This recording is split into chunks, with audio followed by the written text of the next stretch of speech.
আর আল্লাহ পাক অনেক কিছু মাফ করে দেন, কিছু কিছু বিষয় আল্লাহ পাক মোটেই পছন্দ করেন।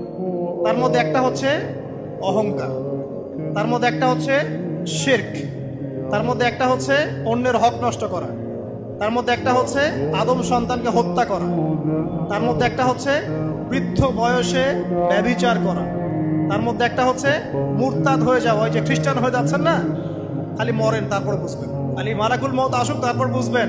আল্লাহ রাব্বুল আলামিন বলছেন তার রাসূলের মাধ্যমে, কেউ যদি সাক্ষ্য দেয় আল্লাহ ছাড়া কোনো মাবুদ নাই, মুহাম্মদ সাল্লাল্লাহু আলাইহি ওয়াসাল্লাম শেষ নবী, ঈসা ইবনে মারইয়াম আল্লাহর প্রেরিত নবী, আল্লাহর পুত্র নন, জান্নাত সত্য এবং জাহান্নাম সত্য, এই পাঁচটা বিষয় যদি কেউ সাক্ষ্য দেয় ইনশাআল্লাহ সে জান্নাতে যাবে, তার আমল যেমনই হোক না।